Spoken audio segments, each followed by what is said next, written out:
Welcome to this special live recording of the Money Clinic podcast, unpacking everything you need to know about how your finance will weather the autumn budget. I'm Claire Barrett from the Financial Times, and joining me today to answer your budget questions in this special interactive webinar are three very wise men. Dan Needle, the founder of Tax Policy Associates, and my FT colleague Stuart Kirk, who's the FT's investment columnist, and Tej Parikh, who is our resident economics expert in the FT's leader writing team. Now, no surprises that a raft of different tax rises were announced at this budget, many of them aimed at those with the broadest shoulders. We will be explaining many of these in detail, including changes to salary sacrifice arrangements on pensions, the freeze on income tax thresholds, some important changes for investors, and the wider economic impact these measures and the chaotic run-up to the budget could have. Plus, Stuart has got something big to reveal about his own investment portfolio, so stay tuned for that. And lots of FT readers have already sent in their questions in advance, so thank you to everybody who did so. If you're watching us live on the webinar, there's still time to send your questions in because I can see them on my iPad. But just please be aware, what you're about to hear are our opinions. Nothing we say is intended as financial, tax, or indeed investment advice, but we do hope that it's useful and it broadens your understanding of how the Chancellor's political decisions on Wednesday could impact your financial future. So let me start by asking all of the panel for their brief verdict on the budget, starting with you, Dan. Can I ask a slightly different question? The pre-budget was rubbish. I mean, I can't remember anything quite like it in terms of the sheer volume of rumours and damaging rumours, which people made decisions on. And some people who should know better say, "Oh, it's journalists just making stuff up," and obviously it's not. These wasn't journalists having fever dreams. Yeah. It was actually coming from Westminster, a deliberate strategy, but a really bad one. Particularly rumours about exit tax are very damaging to investment and to business, and I wish they hadn't done it. Should I answer your question? Yes. Okay. As for what was actually announced, it was nothing like as bad as the last budget. The employer national insurance was almost a uniquely damaging tax rise. All the tax rises that could have been chosen, we didn't have a repeat of that. It's probably accurate to a good first approximation to say this was just about freezing thresholds, because that's really where the money is coming from, and it will kick in 3 years' time, and it amounts to, well, overall 30 billion of additional tax, most of which is threshold freeze. We then get the other items we can talk about later, but a fairly chunky tax increase. Yeah, so those frozen thresholds on income tax, obviously lots of political debate about whether that actually breaks Labour's manifesto pledge not to raise the rates of income tax in spirit, if not by the letter. But Stuart, what were your impressions of the budget? My impression was that nothing too positive, nothing too negative. And in my view, that's the worst of all worlds, because I feel like there needs to be a rupture. Tax take needs to come down a lot and spending needs to come down a lot. And so for as long as things just muddle along, like this budget has allowed it to do, we just keep continuing down a path that we really shouldn't. Okay, all right. So that's the investor's take. But Tej, with your economics hat on, I mean, I know that, both you and I, we're investors too in our spare time, but from an economics point of view, you've done some blinding leaders on this in the run-up to the budget and afterwards. Tell us your take. Yeah, I mean, I agree with Dan and Stuart. I mean, the lead up was pretty chaotic, and then what happened wasn't too surprising, given that a lot of it was already leaked. I mean, in terms of the content, she had two criteria in my view. One was to balance the books, which is the low bar. And second, in my view, was to ensure that the way she balances the books prevents the need from coming back with future tax rises. So we don't have this cycle exactly of worry for months and months hanging over the economy, hanging over wealthy people, investors, normal people trying to run their own businesses. Exactly. And I mean, look, on the first one, she just about did it with this hodgepodge set of tax rises. Bond markets didn't revolt, which is I guess a good thing. Yeah. But fundamentally, looking at the documents back over the last 2 days and the feedback that we're hearing from businesses, individuals, I'm pretty concerned that she'll have to come back for tax rises, whether it's next year or later on in their term. So I don't think I would see this as a stopgap exercise rather than dealing with the underlying issues that the UK faces. Okay, well, interesting first takes from the panel there. Now, we've had the registration for this event open for about 2 weeks now, so we've been able to take people's questions as they've been coming in. Thank you again to everybody else who did. Now, I have to say there's one topic that we received more questions about than any other, and that was, of course, the changes to salary sacrifice, which were well rumoured, Dan, in the run-up to the budget. I certainly have written strongly about why I felt that they shouldn't make these changes. You're going to give us a little explanation of what the changes are, but I should say my biggest delight on budget day was finding out that they're not going to come in until 2029, which gives people and businesses an awful lot of time to plan around them. Yeah, is that the medium term or the long term? It certainly seems far enough away that you shouldn't really think about it now. Well, anyway, tell us a little bit about how salary sacrifice works, because I think Rachel Reeves standing up in a budget and saying that it's a bad thing and people are saving lots of money by putting their bonus tax-free into their pension, it's kind of like putting an advert on the side of a bus saying salary sacrifice. It's quite a good thing if you're a higher earner. Tell us how it works. So if you're a higher earner, you can make additional payments into your pension. I mean, anyone can just go and buy a SIP, and if you haven't used your pension allowance for the year, you can make payment into it. And as long as you're within that allowance, it is tax deductible for income tax. So it's as if you hadn't been taxed, you hadn't paid income tax, and whatever you pay into the pension. You will pay some on the way out, of course, but yes, on the way in, it's a big upfront saving. And with salary sacrifice, you and your employer, of course, also save national insurance. Yes, which is huge. So national insurance, that's 8% if you're a basic rate taxpayer, 2% if you're a higher additional rate taxpayer. But that's peanuts. The real money is at the employer side, where the 15% just vanishes for salary sacrifice, which makes it very attractive. And it's been used significantly for pensions.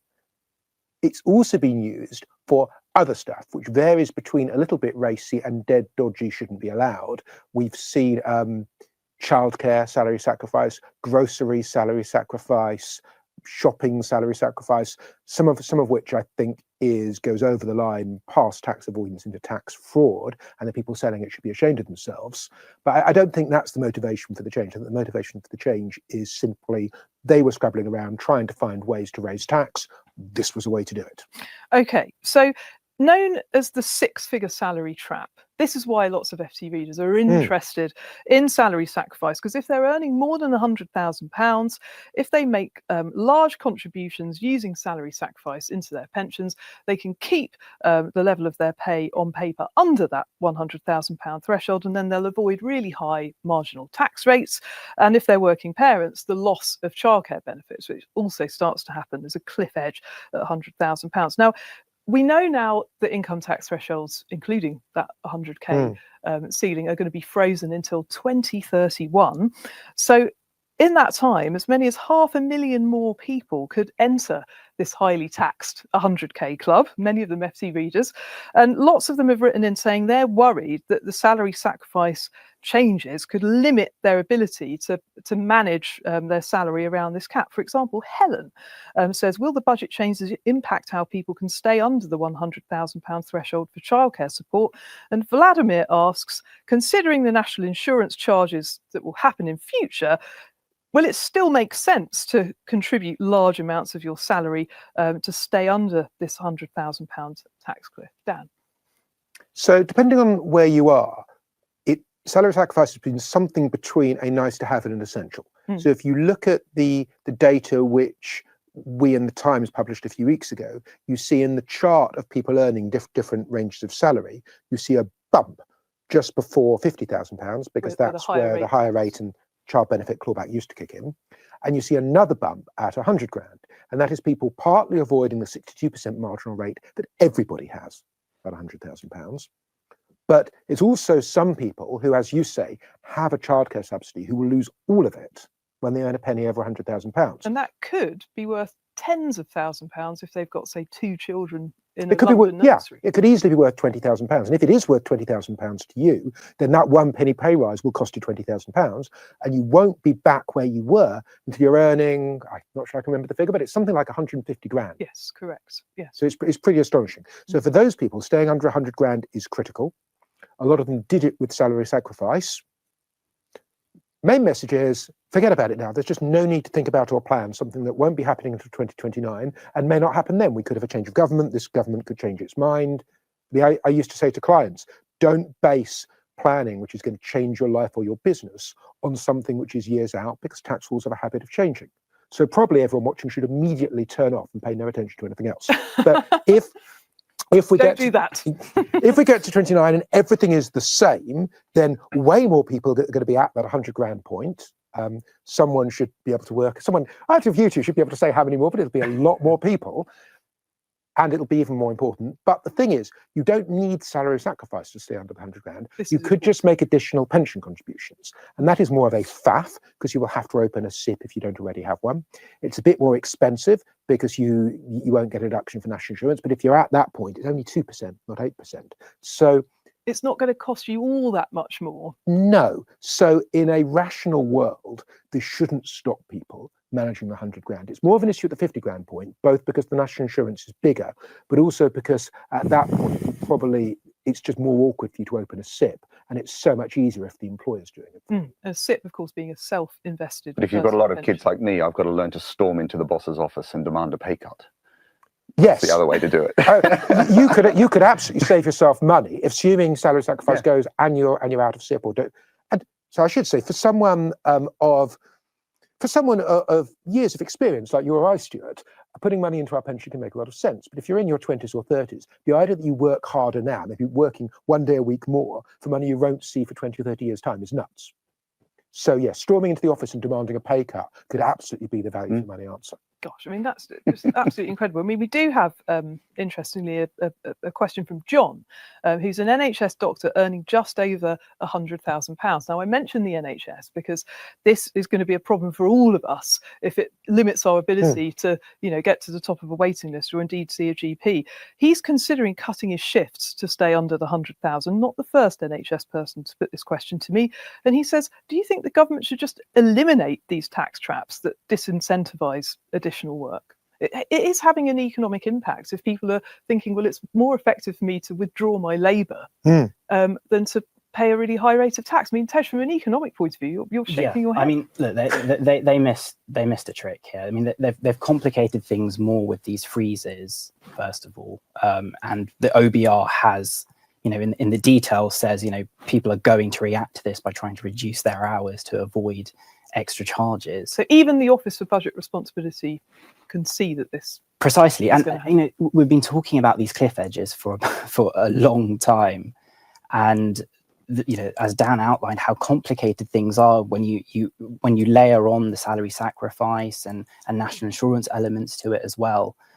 We shouldn't be designing a tax system like this. That's utterly complicated, and the fact that it creates this disincentive for people to work is pretty ridiculous. The government needed to do something to try and boost productivity and work hours. This would have been the thing to do, was to look at that 100k and to 150k cliff edges, and also sorting out how the loss of various benefits lower down the income scale also affects people's incentives to work. Unfortunately, all I can see in this budget elsewhere is just layering on more reliefs and complexity. And as you say, we haven't got, sorry, let me repeat that. As you say, Dan, it won't come in, if it comes in, until 2029. So no need for people to panic immediately. We won't see employers making changes to their arrangements overnight. Interestingly, we might see more who are alerted to the tax savings of salary sacrifice, perhaps changing the tax arrangements for their schemes. But as you say, in future, people will still be able to use pension saving to manage this, but the admin and the time spent, as well as the extra national insurance charges, will be the cost there. And lots of people don't want to self-manage a pension fund. They want to be on their employers. Especially not if they've got a child under the age of 1. I would imagine. Now, let's move on to talk about how else the budget impacted our savings and investments. So changes to ISAs in April 2027 have been well explored in the FT. There's going to be a drop in what you can save into a cash ISA, going down from £20,000 to £12,000 a year, unless, of course, you're over the age of 65. panel might want to come in on that, the intergenerational inequality that's opening up in the ISA system. But also we're going to face higher tax rates from 2027 on other forms of savings interest, dividends, and rental income from property, which could have an impact on the buy-to-let market. If you're somebody renting, this could impact you. All of these are written about in detail in the FT Money section this Saturday. Does anyone want to come in on any of the ISA changes before I ask Stuart about some other changes that have happened to really... I'll talk on ISA just from my point of view. Rachel's fallen into the same trap that everybody does when they talk about cash and the equity market, thinking that cash is on the sidelines and flows in and out of the equity market. Equity markets are permanent capital. Equity is permanent capital. Money doesn't flow in and out. The height of the equity market goes up and down. So if Rachel's asking me to buy more stocks, guess what happens? I press the buy and somebody has to sell. So exactly the same amount of cash comes out of the equity market as I put into the equity market. So no more cash will go into the equity market from this announcement by Labour. All that happens is that the person who holds that certificate will change. So from my point of view, for the UK stocks, it makes absolutely no difference whatsoever. It does in IPO sense, if more money goes into IPOs. So this is companies listing new equity, primary equity, not secondary markets. But IPOs are infinitesimally small relative to the size of the actual market. Which she could have done something to boost. Which she could have done Actually, something she kind of did at the margins. Stamp duty is also tiny compared to markets moving up and down. So in future, if you're a retail investor and you buy shares in a company that lists on the London stock market, a young company, then you won't have to pay stamp duty. Yeah. Whereas at the moment you do. For the first 3 years, have to say, stamp duty does increase the cost of capital. It most certainly puts people off IPOing in London. I've seen it myself. I'm kind of doubtful a 3-year holiday is going to change that. I don't know. Better off abolishing the whole thing. In my view. Yeah, it feels like a gimmick. Yeah. Okay, but Stuart, talk to me about some other changes that were less noticed to investments that people who've got, bigger amounts of money than to just fill up their annual pensions and ISA allowance, they often look next to other forms of tax advantaged investing. We've talked about them on Money Clinic before, namely VCTs, venture capital trusts, and EIS, enterprise investment schemes. Now, tell us a little bit about what they are and then what the budget changes were. Yeah, so to be fair to Labour, I think the one part of it for me that was actually positive to their growth agenda was loosening the rules around enterprise investment schemes and venture capital trusts, which are a way for mums and dads or sophisticated investors, you have to pass a test, to fund early stage startups effectively. The gag is that you get all these tax advantages, for example, in upfront tax relief on dividends, and you don't have to pay any tax when you exit. And the quid pro quo was always that these are very risky startup ventures. So you get some tax relief because it's risky and your capital's at risk. To my mind, what's very, very exciting is that they've broadened the scope to where this investment can happen. So from what they call startup to scale up, i.e. we'll be able to use these vehicles to fund or give capital to bigger companies, less risky companies. So even though they've cut the upfront tax relief a little bit, it seems very advantageous to me that I will get the same tax relief on an EIS investment, for example, but I will be able to invest in a lot less risky company. So I think there'll start being some very, very clear, beautiful tax arbitrage opportunities where I can take my 30% going in, I can take my money tax-free on the way out. I'm covered by, if I lose all my money, I can also write it off against tax. And these companies will become less and less and less risky. So the chance of them going bust goes down. So I think something that everybody should start looking at if they can, given that the government is closing off all the other tricks to minimize tax, particularly enterprise investment schemes, which should be good for scale-up companies in the UK. I'm quite excited about it. This gives me a bad feeling. Really? We've seen many times before, governments create a relief, they're bright-eyed and excited at how it's going to boost investment, and they've got the best of intentions. But the reliefs are too good, and they enable ways for people to get that relief without really taking risks. We saw it in particular with inheritance tax relief and AIM shares. And then the government scrabbles around and they have to say, well, actually, only these companies that we think risky enough are going to qualify. and then maybe we'll narrow it to this and narrow it to that. So I think there's a risk here. People pile into stuff which looks like a fantastic tax wheeze, probably suffer quite high fees on the way in, and then the government changes the rules. Yes, because of course in all of our reporting and FT Money, and also when we've talked about VCTs, especially on the Money Clinic podcast before, the fees are really high, and that's something that every investor needs to consider. Now, quick fact before we move on, I had an email from Wealth Club this morning. They're the UK's largest broker of VCTs. Now, they have reported what they're calling a Black Friday rush of investors buying in. To what you say, Dan, over £2 million flowed into VCT funds on its platform the day after the budget. That's more than 6 times their average November day, they've said. So, really keen interest in this before the tax benefits become less attractive next April. But these are, Tej, people investing in British startups, at least. I mean, while we're on that topic, the Chancellor's famously said that she wants to create a nation of investors. I mean, what are your views on the health of the UK economy right now? Because it's particularly UK firms and growing UK firms that she wants us to invest our money in. Well, I mean, the irony of providing these incentives for startups and scale-ups is it kind of ignores the broader business environment the UK is in at the moment. The aim of this budget was to try and eliminate the uncertainty that has plagued the country over the last year or so. I don't think that's ended with this budget, as I said. But on top of that, from the last budget and onto this one, the business community has been facing this cumulative burden of costs. We've had 2 increases in the national minimum wage. We've had some contention around how much business rates relief there's going to be. Don't forget, businesses are still dealing with the employer's national insurance contributions from last time. So startups and scale-ups operate in an environment of other businesses and supply chains. And if the business community, from what all the surveys are telling us, are pretty low on confidence, they're not hiring as fast as they would like to be, and investment prospects are pretty low, then this doesn't really create a good backdrop for growth. And what we've seen so far is a pretty low levels of economic activity, pretty much since the budget last year, in fact. And what really needed to happen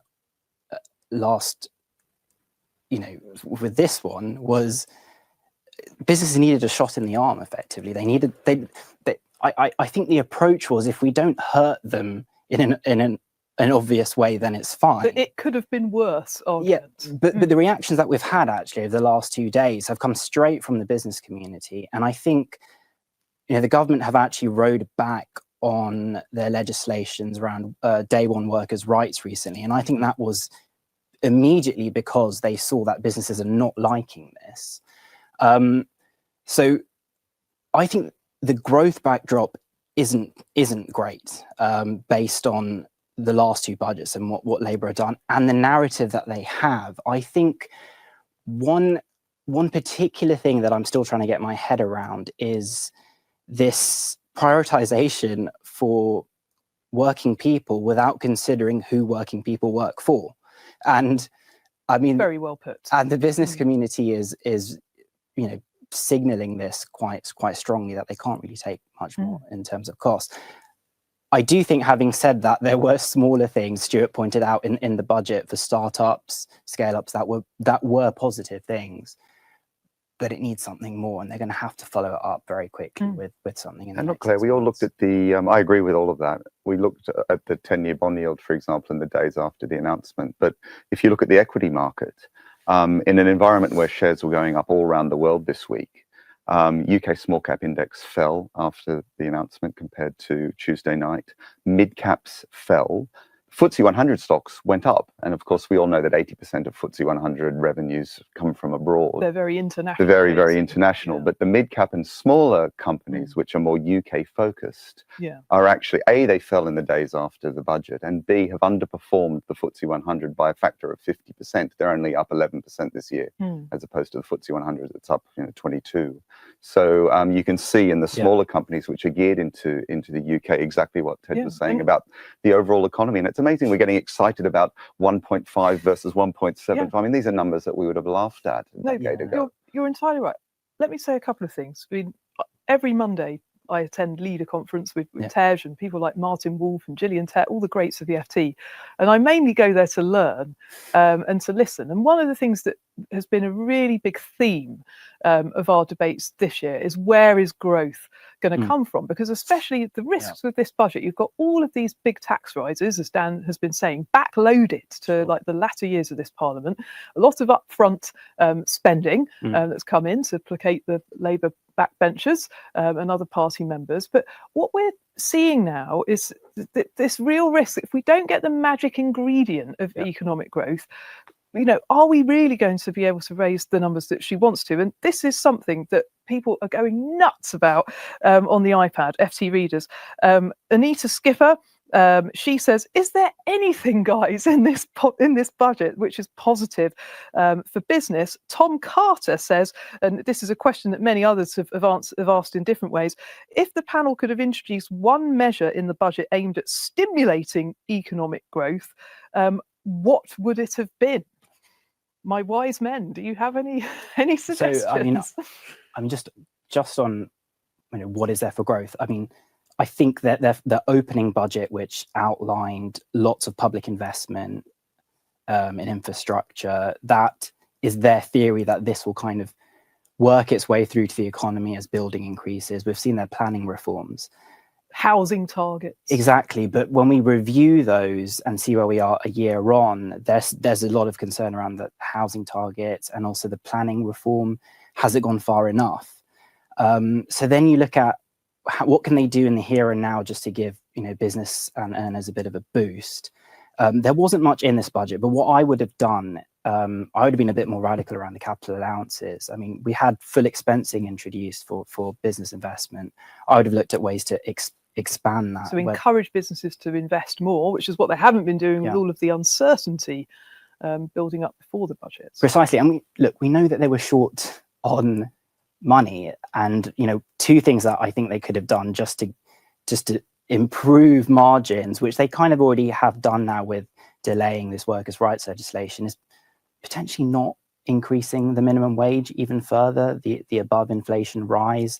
I know that's pretty controversial. But there has just been a big rise. Exactly. And we are now hearing that minimum wage is jutting up against early graduate salaries as well. So that you could be on the minimum wage, the FT has reported in a few years' time, and you would be at or above the threshold at which you start repaying your student loan. So these are not graduate jobs who are going to be repaying the student loan. This is people doing any job. Exactly. And what we discussed at the start around the 100k thresholds, I think that would have been a really good image boost to ambitious individuals that the tax system isn't going to get in your way, and removing those cliff edges, or at least signaling that we are going to start removing these cliff edges over the course of our term, would have been a good signal to send for growth. Well, why couldn't she have stood up and said, the Conservative government created these ridiculous high marginal rates, which we don't think are justified on high earners.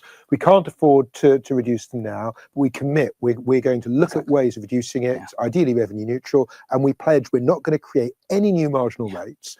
Furthermore, we're going to require the OBR, whenever there's a change in income tax, to certify what the highest marginal rate created by the rule is, or something to give people some comfort that politicians care about this. Right now, it seems there's almost a tacit conspiracy. The Tories don't talk about it because it's their fault, and Labour doesn't talk about it because they don't want anyone to think they care about people earning 100 grand, which is, of course, beside the point. This isn't about caring about people earning 100 grand. It's about what is the impact of a tax system that deters work. deters growth. Well, and lots of people who've been emailing into me this week and indeed are commenting on the iPad are saying, what chance is there that young people will stay in this country and build their careers if they want to be high earners? What's to stop them going to Dubai? This really worries me. There's so much discussion in the press about billionaires leaving, most of which is nonsense. A billionaire probably has 5 houses in 5 countries, maybe in 5 continents. Them leaving the UK probably means instead of spending 95 days here a year, they spend 85 days here a year. You know, big whoop. On the other hand, if you've got a doctor, an accountant, even God help us, a lawyer, and they decide that they're going to leave the UK, that has a real effect. And most of the tax changes introduced by the last government, and indeed this government, haven't actually affected billionaires one bit. They've been affecting people earning kind of at the 80 to 150,000 pound point. It's a very weird kind of socialism, which has a high rate of tax on those guys, but not on the 0.1%. So I don't quite know how I've ended up here. Staying with tax and these crazy marginal rates, another group of people who I know you've written about, blogged about a lot, of self-employed contractors. And we've got lots of them watching today. Hello, if you're a self-employed contractor watching us on the webinar. Now, Anna Lou says, please can you explain a bit more about what the impact could be on self-employed contractors from these changes? Lots of people who are worried about IR35, which is another kind of thorny nettle of the tax system. We won't get into explaining the nitty-gritty of it, but this is part of the same problem, you know, how we're taxing employment as the employment market changes, allowing people to work flexibly, spread their labour around different places by being a contractor, but the government doesn't seem to like it very much. So we could do a list of all the ways the tax system holds back growth. Stamp duty, a small one, income tax, certainly a significant one, VAT, corporation tax, property tax, and the tax of employment will be right up there. It is a lot more expensive to receive remuneration as an employee than it is as an investor or as someone who's genuinely self-employed. And mostly that's because of employer national insurance, which is a tax on employment, and any sensible government will be looking quite hard for ways to eliminate it. Sadly, this government put it up. But as long as you have that big differential between employment and self-employment, people will play the game of trying to get on the self-employment side of the line. Government will try and stop them.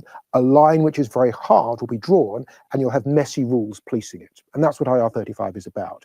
And they could change the rules here and there. They could adjust it. They could make it gentler. They could make it harsher. We're always going to have a problem as long as we tax employment and self-employment differently. Okay. Well, so I have no happy answer to that, other than until politicians really focus on dealing with employers' national insurance, which is very hard. How you get rid of it is not easy at all. But until they view that as an end worth pursuing, this is going to continue to be a problem. Okay. Well, let's get Stuart now to give us his big mic drop moment. You've been making some rather dramatic moves with your investment portfolio. I should say, Stuart writes about his investments every week on the back page of the FT Money section in a column called Skin in the Game. Tell us a little bit about your column, and then tell us a bit about what you have done. Yeah, so the idea of my column was that you should never listen to what anyone says about investing without actually knowing where their own money is.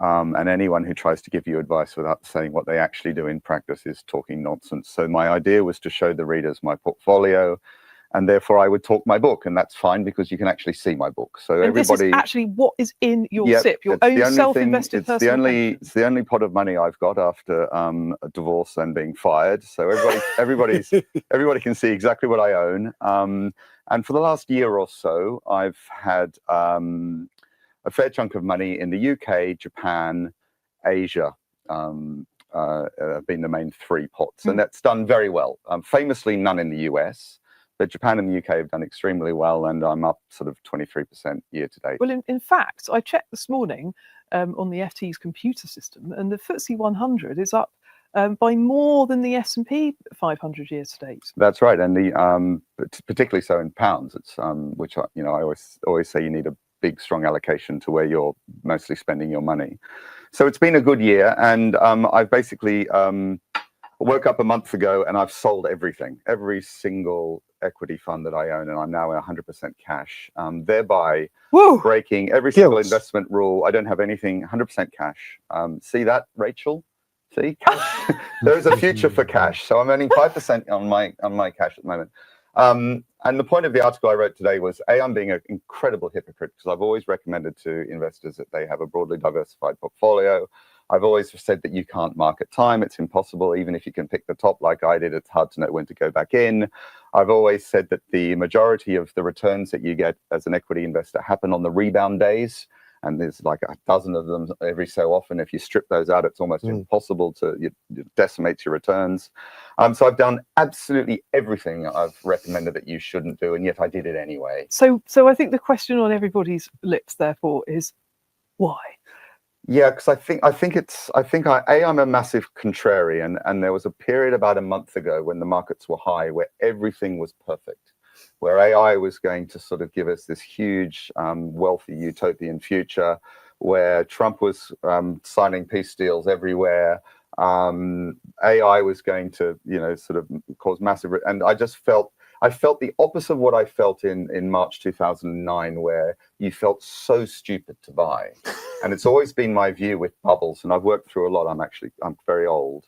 When everything feels perfect, that's the time to sell. And when you feel absolutely moronically stupid to buy, that's usually the bottom. So I had that feeling wash over me a month ago and stupidly rushed over to my computer and pressed the sell button before I could talk myself out of it. Okay, well, I mean, obviously, Stuart, this does give you lots of interesting angles to then go forth and write about in your FT column, which you are remunerated for. So this is a source of future creativity for you. I have to say, people watching who are thinking, should I follow Stuart and, sell down my portfolio? It's certainly not something that I will be doing. I am admittedly a bit younger than you, but I have always followed the investment philosophy of little and often, pound cost averaging. I will keep ploughing on, as I did through the pandemic, making my investments predominantly in to my salary sacrifice pension arrangements, I have to say. And I'm thinking, okay, I'm not going to need to actually access this money for decades to come. But Tej, you're an investor too. We talk about investing in the office on the side. It's a hobby for both of us, as well as the profession that we write about. What do you make of Stuart's move? I mean, to an extent, right now, it's very good to be skeptical of anyone who has conviction. I mean, if we look at the economic and political environment at the moment, anyone who can predict what's going to happen next should be, you should doubt a little bit what they're saying. And I mean, the way I was looking at things was, in April, when we saw the tariffs increase, everyone is, hitting the sell button, trying to get away from particularly anything too heavily exposed to the US. But I don't think anyone would have seen the kind of the jumps that we saw with AI and tech stocks. And then you've had this constant drumbeat of, it's getting too concentrated, it's still getting too concentrated, this is going to spread to elsewhere. Then you have these new, debt products coming out, AI companies selling to each other in these various, intertwined supply chains. And I'm sitting there thinking, what's happening here? How do I avoid this? Because AI is just so omnipresent and everywhere. So, I mean, my view is perhaps not sell out of everything, but trying to stay as diversified as possible, because, as much as you want to try and avoid something going potentially wrong, which could then filter, quite dramatically down in the S&P 500, you do also want to stay a little bit exposed to it, because that story seems to keep running and keep finding legs. So I've stayed diversified for now. Good. And of course, if the market drops and you're a regular monthly investor like I am, then you're buying more units you're getting more bang for your buck. So Rob Armstrong, the presenter of the FT's Unhedged podcast, memorably said a year ago on Money Clinic, if you're young, you should be praying for a stock market crash, that then you can then hopefully ride the wave back off again. Stuart, we're getting lots of reaction on the iPad. Duncan Orr says, Stuart Kirk, you market timing maverick. Dan also prays for you.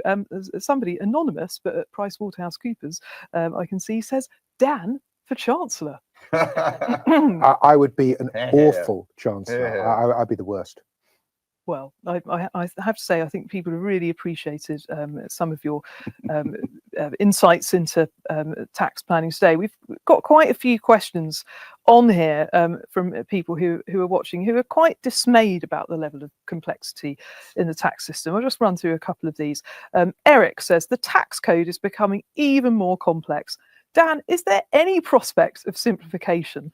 If not, I can see tax consultants' fees that will escalate quite dramatically. Well, he does have a point, because lots of people feel like they can't do things like manage the 100k trap, for example, on their own. You know, they are looking for a financial advisor or a wealth coach. That's, you know, that's been a real boom market in recent years to help hold their hands through this process. God, I would be so skeptical of all such people. I don't know what you guys think, but generally with tax, people who are looking to charge you money, unless they are nerdy accountant types charging you by the hour, steer well clear.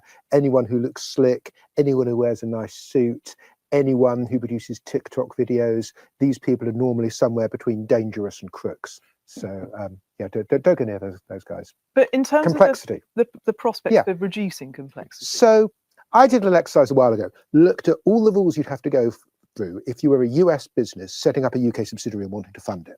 And you had to go through 8 series of different rules which were overlapping, and really we only need 2 of them, but we've got 8. And after I wrote that, I was inundated with letters from tax people saying, no, you've forgotten this rule or that rule or this rule. And I think there end up being about 15 different rules. So what Parallel Universe Rachel Reeves could have done is stand up and say, right, we are now appointing a junior minister who is going to be the Minister for Tax Simplification. It's not going to be like the Office of Tax Simplification, which produced 200-page, very learned papers.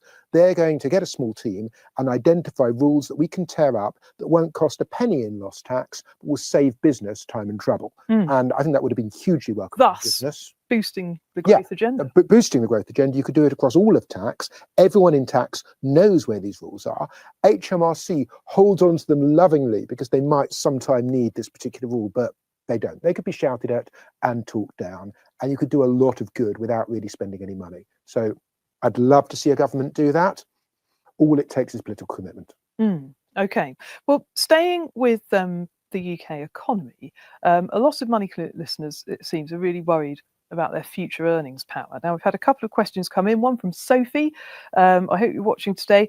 What are the implications of the budget for the UK's already moribund jobs market, she says. Take it you're looking for a new role. And Jack asks, does the budget introduce any measures to improve job prospects for young people entering the workforce? Tej, would you... Tax lawyers, definitely. Well, okay, tax lawyers, become a tax lawyer, Sophie. Tej, what would you add to this? Yeah, so the hiring market has been pretty tough, and this has been linked to employers' national insurance contributions increases and minimum wage rises, and that's worry about the budget, which maybe could lift somewhat now. Yeah, I think the worry could potentially lift. I think what Rachel Reeves has done is introduce about double the headroom against her rules that she had last time, and I do think the market reaction and upset business reaction, but not outraged business reaction, is partly because they feel that they actually have a little bit of a window here before things might get panicky again. So I think you are hearing from some businesses that actually this gives us a little bit of wiggle room to start thinking about investment and planning for hiring. And yes, I guess you could argue that the measures she made around scale ups and various other incentives are supportive for new companies coming on the scene, and those are the ones that do rapidly increase their hiring as they grow. So I think there are definitely upsides to that picture. And one thing that I should say in all this, I know we've been quite morose and about the kind of business environment, but having said this, the labour market has been surprisingly resilient for a lot of people. I know unemployment has jumped slightly recently, but in the broader scheme of things, it's still a relatively strong market. And a lot of businesses, I think what's getting people a bit worried is all of these things kind of coming together, like the risk of AI replacing jobs and everything. That's created, I think, a bit too much of a negative environment than there actually is. There are, for all those stories you see about businesses who are removing kind of administrative roles, they're still pretty much hiring into like a booming market. Yeah, I think there's some definite board level skepticism coming about how much more productive all of this expensive AI can really make your workforce. But Stuart, are there any sectors of the UK economy in future that you might be tempted to buy back in? Are there any areas that you think we're doing well in the UK? I mean, like life sciences is one area that people continually come back so to. I owned a FTSE 250 fund until 30 days ago. So I was betting on the UK economy, namely because the equities were cheap. And even for the FTSE 250, half of those revenues are generated abroad. But it's very interesting. We get a bit negative about the UK, but if you look at sort of UK small cap index and you look at some of the fancier metrics like return on invested capital and things like that, they're world leading, and that's from fintech to medtech to sort of interesting corners of technology and software. There are some absolutely spectacular companies out there.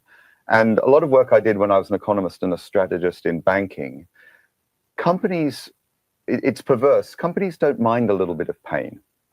Then they innovate, then they invest, what you don't want is an easy, lazy way for them not to do anything or not to think. So when there were periods of no wage inflation, for example, management just took the easy way out and cut people and didn't give pay rises. But when there's a little bit of pain like wage growth or even higher tax, there's enough flex within companies to innovate and to change the way they operate. The killer, and that's why this budget and the previous budget was bad, is change. The number one thing when you're allocating capital as a company or deciding to hire or deciding to invest is just stability. So the best thing any government can do is to announce, no matter how bad in absolute terms, and then just get the hell out of the way. Otherwise, people will wait for the next one. So that's why Dan said right at the beginning, the lead up to even flagging a big budget 6 months in advance. Nobody did anything.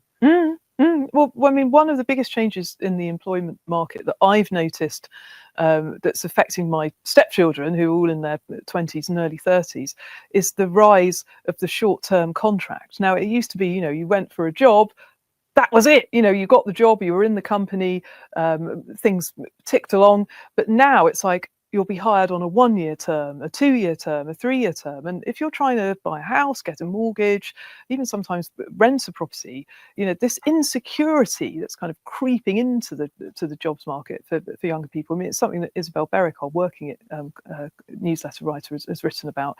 It's really tough for young people, Tej, isn't it? It's definitely tough. And I mean, I think, look, the only optimistic thing that I can say around this, yeah, give us some optimism, is that at the end of the day, the UK is still, the heart of the professional services industry as world-class universities. I was looking through some of the pages in the budget, in the government document, and there was a lot of positivity around the things the ambition the government has around innovation and supporting the connection between startups, universities, and scale-ups. There's a lot that the UK can do there, and I think the government is saying the right things in those areas around research and development and innovation and scale-ups. And I feel like it won't take long for them to finally get that right. Perhaps I'm just being incredibly hopeful, but I think there's a tendency in the UK to, when we're talking about the change or the hit to our industries, we almost forget where we're starting from, and we're starting from quite a strong place to begin with. So there is a base there. There's a lot of ruin in a nation. Yeah, precisely. Okay, well, we've had some questions coming in on the iPad that I've been saving up for you guys about property. Now, of course, one of the big measures in the budget was this so-called mansion tax, although it won't just apply to mansions, could apply to some flats in London if they're worth more than £2 million.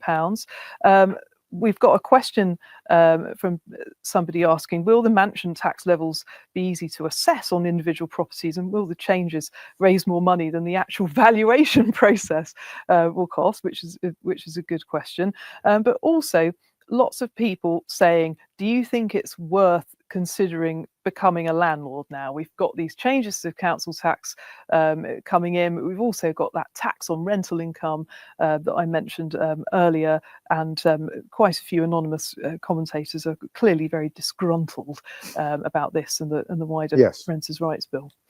So in terms of how easy it is to do the mansion tax valuations, we did it yesterday on the back of an electronic fag packet.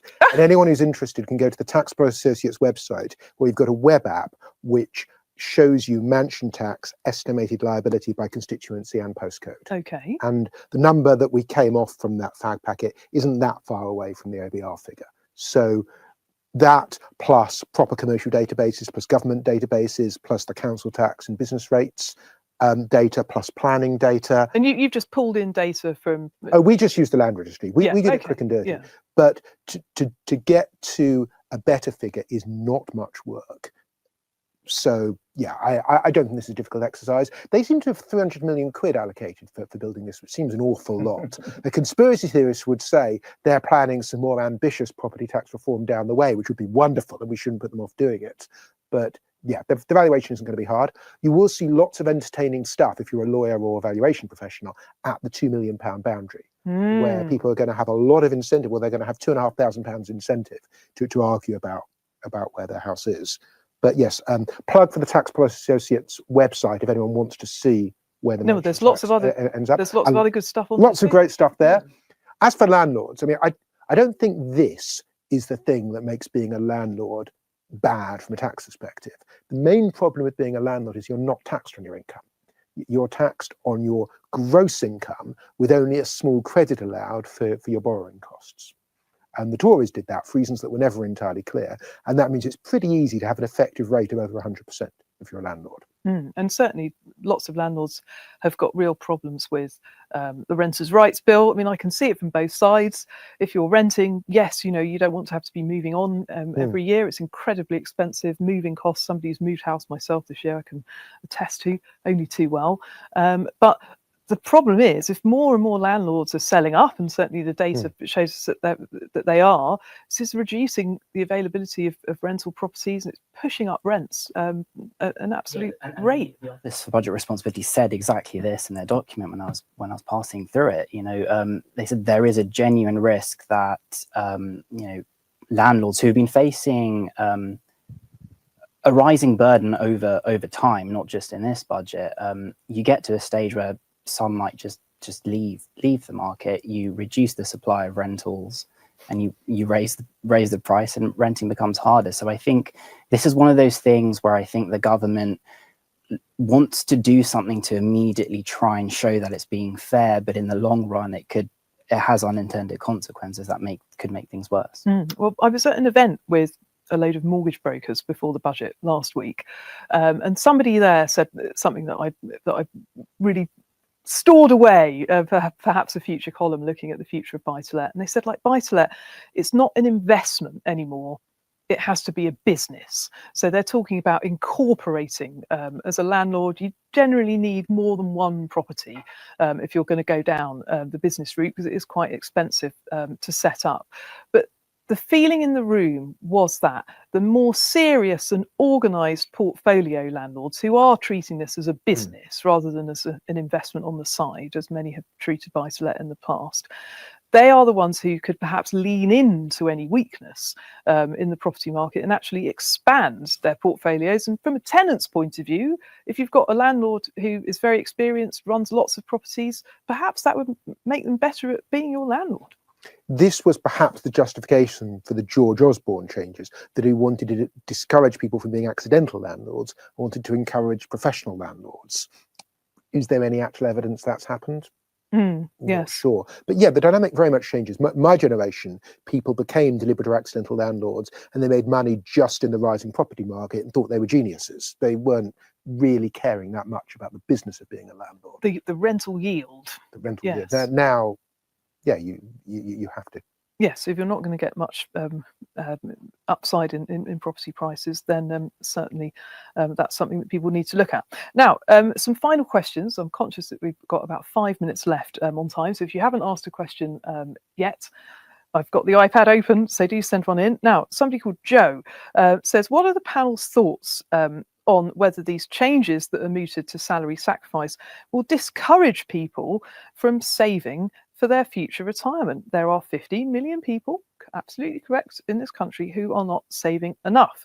Now, Dan, I'll put this to you because I guess the 15 million people who aren't saving enough into their pensions, or indeed in many cases not saving anything at all, they may not be people who can afford to squirrel extra money away through salary sacrifice schemes. The big gaps that we see in pension savings, I'm afraid to say, are women, many of whom are not earning enough over the auto enrolment threshold, which is around £10,000, or maybe they've got 2 part-time jobs, so they don't get over it, even though their overall pay is. And then, of course, the self-employed, who we talked about earlier. The self-employed are a black hole when it comes to pension saving. Now, as much as I don't like what the changes to salary sacrifice could mean for lots of our readers, we do have lots of self-employed readers too, and I feel like a really forward-thinking government that wanted to solve the retirement crisis would think about offering something for them to help them plan for their own future. I mean, I don't have stats on it, but I kind of expect the people who use salary sacrifice are people who have fairly decent pensions, because otherwise they wouldn't have an employer with the setup that enables them to do salary sacrifice. So I am doubtful there will be an adverse impact of that kind, but probably more for an economist than a tax lawyer. Yeah, I think the only thing that I can say on this is that the narrative that a move like this does isn't really great for a country that you're trying to encourage more people to save. And all of the other pensions speculation that we had up in the lead up to the budget, like the fact that the tax-free lump sum, there's lots of people who've needlessly taken money out of their pension where it could have been invested for a few more years. I mean, for the last 12 to 18 months, there's been constant rumours around different forms of pension, and it makes planning very difficult, but it really doesn't help us develop this savings culture. But also, a big element of our struggles with encouraging saving is complexity. People not understanding how I save and what the various different schemes are. And I just think, various tweaks and fiddles that have been made, particularly in this budget, insofar as the pension salary sacrifice goes, isn't really going to help that for the government. Okay, well, another question about ISAs. Now, the cash ISA being cut, this person, an anonymous accountant, they say, this carve out for the over 65s is quite unfair. Now, this person is obviously younger, because they say, what approach would you recommend for those using a lifetime ISA to save for their property deposit in the next couple of years? Now, I should say, the lifetime ISA, you have to be under 40 to open one, although you can continue to save into one until you're 50. This is something buried in the budget documents that the Chancellor said she is going to have a look at, with a review to replacing this product, which is this hybrid thing at the moment. You could either use it to save for your first property, or you could use it to save for retirement and access after 60, replacing it with a different thing that will help solely the first-time buyer. This stuff makes me despair. All of the government tweaks of throwing more money into an overheated property market, how is that supposed to help? You're stimulating demand without increasing supply, as Tej has said before. Yeah, they just cannot resist. And every so often, some idiot in government actually looks at the evidence for whether these schemes work. A few years ago, they did it for the stamp duty first-time buyers relief, and find out there's in fact no evidence that it helps first-time buyers. And that idiot is presumably then shuffled off to Lossiemouth, the District Vehicle Licence Authority, and everyone just continues as if that report had never existed. So I really wish that they would stop doing this. I mean, I have to say, with the lifetime ISA, in response to your question, if you are watching this and you are under 40, if you have £1 to spare, there could be, an argument to say, open the lifetime ISA now before any changes. They're going to have this big review into it in 2026. And then at least you've got the option of being able to pay into one and get this 25% government bonus, which at the moment is until your 50th birthday, because what we've seen before when they've discontinued other ISAs, like the Help to Buy ISA, they grandfather the old ones. So you're still able to use them and pay in. They become legacy products. They don't kill them off completely. Whereas if you get past the age of 40, you wouldn't be able to open one then. And I should say, I think they're terrible policy and should never have happened, but anyone who has the ability to use them, of course, should, because it's in their personal interest, even if it's in the national interest, not to have any of them at all. Okay, right. Well, I'm going to start saying some thank yous because we're in our last minute of broadcasting now. Thank you, of course, to everyone who's joined us today for sending in some really, really great questions, both during and in advance of the event. You've really helped to make this a special hour. We love hearing from FT readers. If you want to keep in touch with us, you can always get hold of all of us on the Money team using our email address, money@ft.com. I also have a special thank you to make to FT Flick, the FT's Financial Literacy and Inclusion campaign. This is a charity, I'm a trustee for full disclosure, that we set up to boost financial education, both in schools and workplaces and amongst the population as a whole. So this is why you're able to watch this free, and you didn't need to be an FT subscriber to attend this event. But get my plug in. We're currently raising money for our seasonal appeal. If you make a donation this Christmas season, Experian, the credit referencing agency, has very generously agreed to match fund any donations that FT readers make. So if you'd like to give us a donation, you can go to ft.com/seasonal appeal to find out more, and also about what more the charity is doing to boost financial literacy. So And it's gift aid and tax deductible, I assume. Oh, Dan, it's just a pleasure to have you here. So thank you all for joining us. Do stay in touch. It's been wonderful to spend this hour with you, and good luck with whatever financial decisions you're going to make in the future, no matter what the Chancellor throws at us. Yours with not broad shoulders, signing off, Claire Barrett.